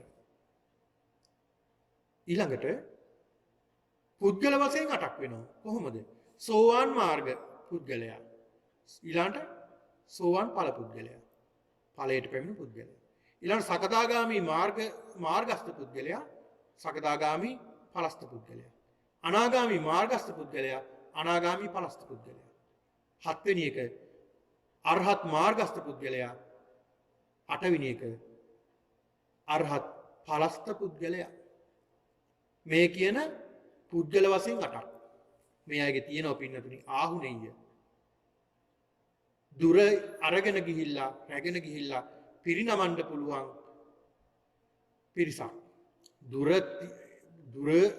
වැඩ හිටියත් උන්වහන්සේලාට දුර තියා වදින්න පුදන්ට පුළුවන් පිරිසක්. පාහුණෙය. දැක්කහම බොහොම ගරු කළ යුතු පිරිසක්. දක්ඛිනෙය. දක්ෂිනාවන් පිරිනමන්ට වටිනා පිරිසක්. අංජලි කරණීය. නිතර වැඳිය යුතු දැකිය යුතු පිරිසක්. ඒ අය මේ කියන පිරිස මේ සිව්වනක් පිරිස මේ සෝවාන් සකදාගාමි අනාගාමි අරහත් මාර්ගඵල වලට පත් වුණ අය හරිම අద్භූත සත්‍ය අద్භූත පුද්ගලයෝ මහ මොහොතේ ඉන්නවා වගේ තමයි මේ ශාසනයේ හරි ආශ්චර්යමත් පුද්ගලයෝ. දැන් බලන්නකො සරියුත් මහ රහතන් වහන්සේ මොන තරම් රන් කඳක් වගේ බැබලි ඒ කාල භාග්‍යතුන් වහන්සේගේ දක්ෂිණස්සව් වෙලා වැඩ ඉන්න ඇද්ද? මුගලන් මහ රහතන් වහන්සේ මොන තරම් ලස්සනට බැබලි ඉන්න ඇද්ද? ඒ විතරද? මහා කාශ්‍යප මහ රහතන් වහන්සේ, ආනන්ද මහ රහතන් වහන්සේ, ඊළඟට අනිකුත් මහ රහතන් වහන්සේලා 80 මහා ශ්‍රාවකයන් වහන්සේලා හරියට පින්නතුනි පුන් සඳ වට කරගෙන තියෙන තරු රැලක් වගේ මොන තරම් ලස්සනට වැඩ ඉන්නට ඇද්ද උන්වහන්සේලා. බලන්න ආශ්චර්යමත් පිරිසක්. ආශ්චර්යමත් පුද්ගලයෝ පිරිසක්. මේ සම්බුද්ධ ශාසනයකින් බුදුහාමුදුරු පෙන්ලා දෙනවා පහාරාද මේ ශාසනෙත් ආශ්චර්ය පුද්ගලයෝ ඉන්නවා. ඒ ආශ්චර්ය පුද්ගලයෝ මෙන්න මේ පුද්ගලයෝ. ඒක නිසාත් මේ සම්බුද්ධ ශාසනයට මේ වගේ සිව්වනක් පිරිස කැමති ආසයි. බලන්න මොන තරම් අපි කැමතිද මේ අට්ඨපුරුෂ පුද්ගලවලට. ඒ කියන්නේ පුද්ගලයන් 8 දෙනාට අපි කොච්චර කැමතිද? දැන් මිනිස්සු සමහර විට මේ කැමැත්ත නිසා මුලක් වෙනවා. දැන් කෙනෙක් අපි හිතමු මේ අහවල් කෙනා සෝවාන් වෙලා දැන් මෙහෙම කියලා කියපුවාම අපි ඇත්තටම අපි ශ්‍රද්ධාවෙන් තමයි ඒ අය බලන්න යන්නේ අනුගමනය කරන්නේ. සකදාගාමි අනාගාමි අරහත් මාර්ගඵල වලට පත් වුණ අය. ඒ වත් වුණ අය දැක බලා ගන්න අපි අකමැතිද? හරි කැමතියි. ඒ අයගේ අත්දැකීම්, ඒ අයගේ ධර්මයේ ශ්‍රවණය කරලා මොන තරම් වින්දනයක් අපි ලබනවද? මොන තරම් වින්දනයක් ලබනවද? දැන් අපි හිතමුකෝ උදාහරණයක් විදිහට දැන් අහවල් රටේ ස්වාමින් වහන්සේ නමක් රහතන් වහන්සේ බවට කෙනෙක් බවට පත් වෙලා කියලා කිව්වොත් අපි යන්නේ නැද්ද? අපි කොහොම හරි යනවා. උන්වහන්සේ වඳින්න, දැක බලා ගන්න, වැඳ පුදා ගන්න යනවා. ඒ වැඳ පුදා ගන්න ගියාම අපි බොහෝම කැමැත්තෙන් යන්නේ. ඇයි? අපි කැමැති මේ ආශ්චර්යමත් පුද්ගලයා බලා ගන්නට. සෝවාන් සකදාගාමි අනාගාමි අරහත් මේ මාර්ගඵල වලට පත් වුණු පුද්ගලයෝ මේ ආශ්චර්යමත් ශ්‍රාවකයෝ දැක බලා ගන්න හරි කැමැති. වැඳ පුදා ගන්න හරි කැමැති. ඔන්න බලන්න. මොන තරම් කැමැත්තක් තියෙනවද? බොහොම කැමැති. ආන් ඒක නිසා මේ ශාසනයට හරි කැමැත්තෙන් මහානදම් පුරනවා කියලා එහෙම නැත්නම් මේ ශාසනයට ඇතුල් වෙනවා කියලා භාග්‍යතුන් වහන්සේ පෙන්වලා දෙනවා. මේ කාරණාට දේශනා කළාම පින්නතුනි මේ පහාරාද ඊටාම සතුට වෙන භාග්‍යතුන් වහන්සේ මේ මහ මුහුද ඇසුරු කරගෙන ඔබ වහන්සේ භාග්‍යතුන් වහන්සේ ඊටාමත් ලස්සනට ධර්ම දේශනාවක් කළා කියලා බොහෝ සතුට වෙනවා මේ පහාරාද. ඔන්න බලන්න. ඒක නිසා පින්නතුනි අපිත් අපේ ජීවිතේ මේ විදිහට පිළිවෙලක් හදා ගන්න ඕනේ. මේ සූත්‍ර දේශනා ශ්‍රවණය කිරීමෙන් අපිට අපේ ජීවිතයට ගන්නට ඕනේ, අපි ජීවිතයට එකතු කර ගන්න ඕනේ දේ. අපි ජීවිතේ පිළිවෙලක් හදා ගන්න. කොහොමද අපි පිළිවෙලක් හදාගන්නේ? අපි හිතමු දැන් මේ පින්නතුන්ට බොහෝ වැඩ. ගිහි ජීවිත ගත කරන මේ පින්නතුන්ට දරුවන් සමග ඊළඟ තමන්ගේ රැකී රක්ෂාත් සමග මොන තරම් වැඩ කාර්යබහුලද ඔබ ජීවත් වෙන්නේ? ඔබ මොන තරම් කාර්යබහුල ජීවිතයක්ද ගත කරන්නේ? සමහර විට ඔබට කැම ටික කන්න වෙලාවක් නැතුව යනවා. තමන්ගේ ගමනක් බිමනක් යන්න වෙලාවක් නැති වෙනවා. ඔබේ රාජකාරීත් සමග දරුවන්ගේ වැඩ කටයුතු සමග ඔබ ගෙදරටම සීමා වෙනවා. ඒක හරි දුෂ්කර කාර්යයක්. ඒකට ඔබට හිතෙනවා අනේ මේ ධර්මයේ දියුණු කරගන්න මට කාලයක් නෑ නේද කියලා හිතෙනවා. එහෙමත් හිතෙන අය ඉන්නවා අපිට සඳහන් කරලා තියෙනවා. සඳහන් කරනවා ඇවිල්ලා. අනේ හාමුදුරුවනේ පන්සල් එන්නවත් වෙලාවක් නෑ. ඊළඟට අපිට පිනක් දහමක් කරගන්න වෙලාවක් නෑ. අනේ හාමුදුරුවනේ කියලා සඳහන් කරනවා. ඒක ඇත්තේ අයට. ඉතින් පින්නතුනි අපි බලන්න ඕන අපේ ජීවිතයේ පුංචි කාලයක් හරි අපි හදාගන්න. විනාඩි 5ක් වේවා, විනාඩි 10ක් වේවා, විනාඩි 15ක් වේවා. අපිට අපේ ජීවිතෙන් අපේ කාලයෙන් ටිකක් අපි වෙන් කරගන්නවා මේ ධර්මයේ වෙනුවෙන්. දැන් මේ ධර්මයක් ශ්‍රවණය කළ එක පාටම කෙනෙක් භාවනා කරන්න පටන් ගන්නවා නම් ඒක හරියන්නේ නැහැ. මොකද එයා ඒ ගැන ඉගෙන ගන්න ඕන. ඒකට තමයි ටික ටික අපි පුරුදු වෙන්න ඕනේ. භාවනාවක් පවා පුරුදු වෙන කෙනා ඉතා කෙටි කාලෙකින් පටන් ගන්න ඕනේ. විනාඩි 5ක් ඒ කෙනා කරනවා ටික කාලෙ. ඊළඟට විනාඩි 5 10 කරගන්න. එහෙම ටිකෙන් ටික තමයි මේක පුරුද්ද ඇති කරගන්නේ. අන්න බලන්න පිළිවෙල ඇති කරගන්නට ඕනේ. ඒක නිසා අපි මේ සූත්‍ර දේශනා වලින් පින්නතුනේ අපේ ජීවිතයට එකතු කරගන්න ඕනේ. අපේ ධර්ම මාර්ගය ටික ටික අපි දියුණු කරගන්නට ඕන කියලා. අපේ ධර්ම මාර්ගය අපිට දියුණු කරගන්න පුළුවන්. දැන් අපි හිතමු කෙනෙක් අපි මෙච්චර කාලයක් දරුවෝ එකතු කරගෙන අපි බුද්ධ වන්දනා කරන්න අපිට වෙලාවක් තිබෙන්නේ නැහැ. අපි දැන් වෙලාවක් හදා ගන්නවා. විනාඩි 5ක් පුතේ අපි එකතු වෙලා අපි ඔක්කොම ගෙදර ඉන්න දවසක අපි බුද්ධ වන්දනා කරමු. කියලා සියලු දෙනාම එකතු වෙලා බුද්ධ වන්දනා කරනවා. ඕක ටික කාලයක් කරගෙන යනකොට දරුවන්ට හරි ආස හිතෙනවා. දරුවන්ට කැමැත්ත හිතෙනවා.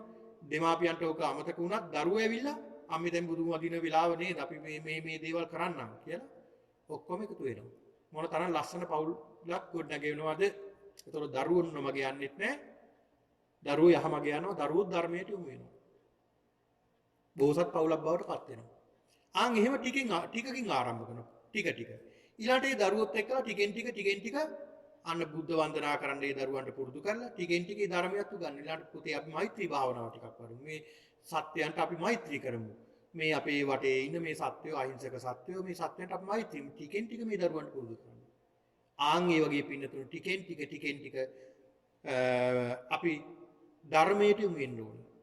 ටිකෙන් ටික ධර්මයට යොමු වෙන්න ඕනේ. ඒ ධර්මයට යොමු වීමේ ප්‍රතිඵල තමයි පින්නතුණි අපිට මේ ලැබිලා තියෙන්නේ. අද බලන්න ඔබ දැන් කෙනෙක් හිතන්න ඇති මේ රටට එන්න කලින් මේ රට ඔබ පාය තියන්න කලින් ඔබ හිතන්න ඇති අනේ අපි ලංකාවේ ඉන්නකොට නම් පන්සලේම හිටියේ. බණ ඇහුවා. දානෙ දුන්නා. සිල් ගත්තා. මේ වගේ ආගමික කටයුතු කළා. අපි හරි පන්සලට ලැබියාවෙන් හිටියේ. අනේ ওই රටේ ගිහිල්ලා අපිට පන්සලක්වත් තියෙනවද දන්නේ නැහැ.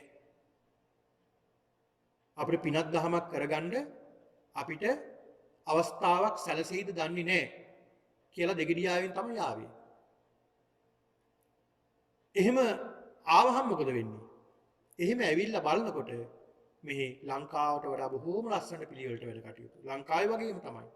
හරියට ලංකාවේ ඉන්නවා වගේ තමයි ඔබට දැනෙන්නේ. ඒ සියලුම වැඩ කටයුතු සිද්ධ වෙන. ඒතකොට ඔබට සතුටුයි. අනේ අපිට මේ විදිහට පින් දහම් කරගන්න අවස්ථාව ලැබුණා නේද? දන් දෙන්න අවස්ථාවක් ලැබුණා. සිල් ගන්න අවස්ථාවක් ලැබෙනවා. භාවනා කරන්න අවස්ථාවක් ලැබෙනවා. ධර්ම ශ්‍රවණය කරන්න අවස්ථාවක් ලැබෙනවා. අපිට කරදරයක් වුණාම බුදුහාමුදුරන්ට වන්දනා කරලා හිත හදාගන්න අපිට අවස්ථාවක් ලැබෙනවා. බලන්න. අර සසරේ කරපු පින්කම් තමයි පින්නතුනි ධර්මයට යොමු වුණ නිසා නේද ඔබ අද මේ තත්ත්වයට ඇවිල්ලා තියෙන්නේ. කොහෙ ගියත් අතරමං වෙන්නේ නැහැ. බුදුහාමුදුරු පෙන්ලා දෙනවා දන් දුන්න කෙනා කොහෙ ගියත් අතරමං වෙන්නේ නැහැ. දීලා තියෙනවා නම් ගලක හිටියත් ප්‍රතිඵල ලැබෙනවා. ධර්මයේ දිනු කරලා තිබුණා නම් එයාට කොහෙ ගියත් හම්බෙන්නේ මොනවද? ධර්මයමයි. අන්න බලන්න. එයාට හම්බෙන්නේ ධර්මයමයි. ධර්මයේ දියුණු කරපු කෙනාට ධර්මයමයි ලැබෙන්නේ. ඒ නිසා ඔබට ධර්මයේ දියුණු කරන්න කාලයක් ලැබිලා තියෙනවා. අවස්ථාවක් මේ රටේ ලැබිලා තියෙනවා. ඒක නිසා ඒකට සතුටු වෙන්න. ඒක නිසා අපි කරන්න ඕනේ කුමක්ද? පුළුවන් තරම් හිත හදාගන්න එක. කොහොමද අපි හිත හදාගන්නේ? හිත හුරු කරන්න ධර්මයට මොකද්ද මේ ධර්මය කියලා කියන්නේ? ධර්මය කියලා කියන්නේ පින්නතුනි මේ ලෝකයේ තියෙන ස්වභාවය. මේ ලෝක ස්වභාව ධර්මය අවබෝධ කරගත්තා කියන්නේ ධර්මය අවබෝධ කරගත්තා කියන එක. මේ සිතේ ස්වභාවය අඳුර ගන්න ඕනේ. කයේ ස්වභාවය අඳුර ගන්න ඕනේ. ඒක තමයි මේ සතර සතිපට්ඨානෙ පෙන්ලා දෙන්නේ. කායානුපස්සනා. කය අනුව බලන්න මේ කයේ විනාශකම් වෙනවා. මේ කයේ විනාශකම් මොනවද වෙන සිද්ධ වෙන? මේ කය කොහොමද විනාශ වෙන්නේ? කයේ ස්වභාවය කොහොමද? පෙර මම මෙහි විදියට හිටියේ දැන් මෙහෙමයි ඉන්නේ. මේ කය මැරෙනකොට කොහොමද සිද්ධ වෙන්නේ? මරණයෙන් පස්සේ මේ කයට මොකද්ද වෙන්නේ? ඊළාට මරණයට කලින් මේ ශරීරයේ තියෙන දේවල් මොනවද? වෙනස් වෙන දේවල් මොනවද? මේ කය අනුව බලනවා. සිතින් හොඳට විමසනවා මේ කය ගැන. මේ යථාර්ථය විමසන්නේ. ඊළාට වේදනානුපස්සනාව. අපිට එන වේදනාව සැප දුක් උපේක්ෂා. වේදනාවක් එනකොට අපි එක්කෝ ඇලෙනවා එක්කෝ ගැටෙනවා. එක්කෝ ඇලෙනවා වේදනාවට එක්කෝ ගැටෙනවා. අපි වරක ඇලෙන තැන වරක ආයෙ ගැටෙනවා. මේ ජීවිතේම ප්‍රගුණ කරන්නේ ඇලීම ගැටීම. එතකොට මේ මොනවද මේ සිද්ධ වෙන්නේ? වේදනාවක්. අනේ වේදනාව අඳුර ගන්න ඕනේ. කොහෙන්ද මේ වේදනාව වෙන්නේ? හොඳට විමසන්න ඕනේ. කොහෙන්ද මේ වේදනාව ආවේ? පස්සපච්චය වේදනා. ස්පර්ශ වුණා. ස්පර්ශයක් නොනිසා තමයි වින්දනයක් ආයේ මට. මොකක්ද ස්පර්ශ උනේ? තින්නම් සංගති පස්සෝ. පස්සපච්චය වේදනා. තුනක් එකතු වුණා. මොනවද ඒ? ඇසත් රූපයත් චක්කු විඥානයත්. ඒ තුන එකතු වීම නිසා අන්න ස්පර්ශ වුණා. ස්පර්ශ වීම නිසා වින්දනයක් ආවා. වින්දනයක් ආවා. අපි බලන්න ඕනේ හේතු විමසලා. හේතු විමසා බලන්න ඕනේ. ඒකට කියනවා වේදනානුපස්සනාව. එන වේදනාව මොනවද කියලා සැපද දුකද උපේක්ෂාද කියලා අපි වර්ග කර කර බලනවා වේදනාව. ඒතකොට මේක වේදනාව ගොඩක් විදිහට පේන්නේ. මොකද හැම මොහොතෙම මොනවා හරි වේදනාවක් අපිට එනවා. ඒ වේදනාව දිහා බලන්නේ අපි. ඊළඟ චිත්තානුපස්සනාව. ඊළඟට ඔන්න බලන්න ගන්නවා දැන් කය බැලුවා, කයේ ස්වභාවය දැන් අවබෝධ කරගත්තා. ඊළඟ සිතේ ස්වභාවය. සිත වහා වෙනස් වෙනවා. සිත රාගෙට නැමෙනවා, ද්වේෂෙට නැමෙනවා, මෝහෙට නැමෙනවා. මේක තමයි ස්වභාවය. සිත අපේ රාගයට නැමෙනවා. ඉතින් මේක සසරේ පුරුදු කරපු නිසයි මෙහෙම වෙන්නේ. ඒක තමයි ස්වභාවය. හැබැයි ඒක නා දක්ෂ වෙනවා. රාගයට නැමෙනකොටම දැනගන්න දක්ෂ වෙනවා අඳුර ගන්න මේ රාග සිතක් මට ආවේ. රාගම් වා චිත්තං රාගං චිත්තං පජං. රාග සිතක් එනකොට මේක රාග සිතක් කියලා දැනගන්නවා. ද්වේෂ සිතක් එනකොට මේක ද්වේෂ සිතක් කියලා දැනගන්නවා. මෝහ සිතක් එනකොට මේක මෝහ සිතක් කියලා දැනගන්නවා. ඒක ඉතාමත් වටිනවා. හොඳ අවදියෙන් ඒතකොට සිත ගැන ඉන්න. ඔව් සිත ගැනත් දැනගන්නවා. සිතත් ගැනත් අවදියෙන් එනකොටම සිතවිලි කුමක්ද කියලා දන්නවා. ඊළඟ ධම්මානුපස්සනාව මේ ධර්මතාවය අඳුර ගන්නවා. අවබෝධ කර ගන්නවා. මෙන්න මේ කියන ටිකෙන් ටික තමයි අපි මේ පිළිවෙලට යන්න ඕනේ. ටිකෙන් ටිකයි පිළිවෙලට යන්න ඕනේ. ඉතින් ඒක නිසා අපේ ජීවිතේ පින්නතුනි මේ ධර්මයට අපි යොමු වෙන්නට ඕනේ. ධර්මයේ දියුණු කරගන්න ඕනේ. ඉතින් ඔබ බොහෝ කාලයක් තිස්සේ මේ ධර්මයේ දියුණු කරගන්න පිරිසක්. ඒ ධර්මයේ දියුණු කරගත්තාම ඔබට දැනෙනවා අපට දැනෙනවා ලොකු චිත්ත ප්‍රීතියක් ඇති වෙනවා. ලොකු සිතට ප්‍රීතියක් එනවා. මේ ධර්මයේ ශ්‍රවණය කරනකොට, භාවනා කරනකොට, මේ වගේ ආගමික කටයුතු වල නිරත වෙනකොට සිත ප්‍රසන්න වෙනවා. පැහැපත් වෙනවා. ඒතර සතුටක් ඇති වෙනවා. අන්න බලන්න. ඒතර ප්‍රීති සුඛ ප්‍රීතිය සහ සතුට ඇති වෙනවා. අන්න ප්‍රීතිය සතුට තියෙන තැන නිරාමස ප්‍රීතියක් නිරාමස සතුටක් තියෙනවා නම් එතන මොකක්ද තියෙන්නේ? එතන පින්නතුනේ ධානයක් තියෙනවා. ධානයකට අපි ඇවිල්ලා තියෙනවා. නිවැරදි ප්‍රීතියකුත් නිවැරදි සතුටකුත් තියෙනවා. එතකොට එතන බොහෝ ප්‍රීතියක් සතුටක් තියෙන තැනක්. ඒක නිසා පින්නතුනි බෞද්ධයා කියලා කියන්නේ බුද්ධිමත් කෙනෙක් කියන එකයි. හැම ප්‍රශ්නයක් ගැටලුවක් දිහාම අපි බලන්න ඕනේ බුද්ධිමත්ව. දහමට අනුව. අපේ ජීවිතවල එන බොහෝ ගැටලු අපට අවුල් වෙන්නේ අපි මේක හේතු හඳුනගන්නේ නැහැ. ඵලය දැකලා ඵලයේ පිටිපස්සේ අපි යනවා. අපි හේතු අඳුරගත්තාම අන්න ඒ හේතු අඳුරගෙන මොකක්ද මේකට හේතුව? අන්න ඒ හේතුව නැති කරපුවම නැවත ඵලයක් හටගන්නේ නැහැ. ඒ නිසා අපේ ජීවිතවල එන හැම ගැටලුවක්ම අපිට ධර්මයට අනුව විසඳ ගන්න පුළුවන්. ධර්මයට අනුව විසඳ ගන්න පුළුවන්. ඉතින් එහෙනම් අද දවසේ කල්පනා කරගන්න බොහොම ශ්‍රද්ධාවෙන් භක්තියෙන් ගෞරවයෙන් යුක්තව මේ ධර්ම ශ්‍රවණය කරන්නට යෙදුණා. ඒ ධර්ම ශ්‍රවණය කරමින් බොහෝ පින්කම් රැස් කරගන්නට යෙදුණා. ඔබේ විහාරස්ථානයේ පවත්වනු ලබන මේ පොහොය ධර්ම දේශනාවටයි ඔබ මේ සවන්පත් යොමු කරමින් පුරා හෝරා එකහමාරක් පමණ ඔබ ගත කරන්නට යෙදුණේ. ඒක නිසා පින්නතුනි මේ මොහොතේ සිහිපත් කරගන්නට ඕන. විශේෂයෙන්ම අද මේ උතුම් වූ ධර්මානුශාසනාව ශ්‍රවණය කරමින් අද අංගුත්තර නිකායේ පහාරාද කියන මේ සූත්‍ර දේශනාවයි ඔබ ශ්‍රවණය කරන්නට යෙදුනේ.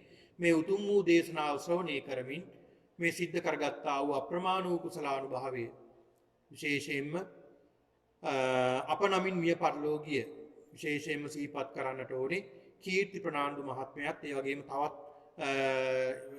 මිය පරලෝකීය එක්කෙනෙක් දෙන්නෙක් සිටිනවා. ඒ අයත් අප සිහිපත් කරමින් ඒ සියලු දෙනාම සිහිපත් කරලා ඔබේ ඥාතීන් මිත්‍රයන් ඔය සියලු දෙනාම සිහි කරලා ඒ සියලු දෙනාටම මේ පින් අනුමෝදන් කරමු. අනුමෝදන් වෙත්වා.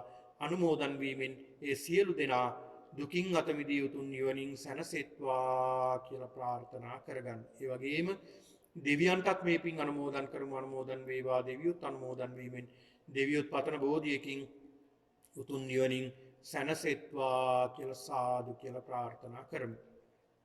ඒ වගේම ඔබ සියලු දෙනාටත් මේ උතුම් වූ කුසලානුභාවය ආශිර්වාදයක් වේවා. මේ දුරුතු පුර 15ක පොහොය දිනය සිහි කරගෙන අද මේ ධර්මානුශාසනාව ශ්‍රවණය කිරීමෙන් මේ සිද්ධ කරගත්ත සියලු කුසලානුභාවයේ ශක්තියෙන් ඔබ සියලු දෙනාටත් සියලු බාධක කම්කටොළු දුරු වේවා. ධර්ම මාර්ගයේ දියුණු වේවා. උතුම් චතුරාර්ය සත්‍ය අවබෝධයේ පිණිස මේ උතුම් කුසලානුභාවය හේතු වාසනා වේවා කියලා ප්‍රාර්ථනා කරගෙන දෙවියන්ට පින් දෙමු. ආකාශට්ටා ච බුම්මට්ටා දේවා නාග මහිද්దికා පුඤ්ඤන්තං අනුමෝදිත්වා චිරං රක්ඛන්තු ශාසනං. ආකාශට්ටා ච බුම්මට්ටා දේවා නාග මහිද්దికා පුඤ්ඤන්තං අනුමෝදිත්වා චිරං රක්ඛන්තු දේශනං. ආකාශට්ටා ච බුම්මට්ටා දේවා නාග මහිද්దికා පුඤ්ඤන්තං අනුමෝදිත්වා චිරං රක්ඛන්තු මම් පරන්ති.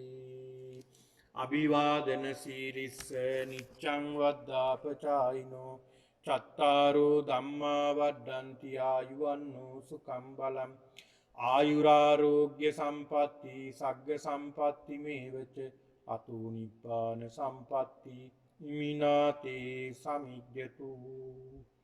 සියලු දිනාට සම්මා සම්බුදු සරණයි.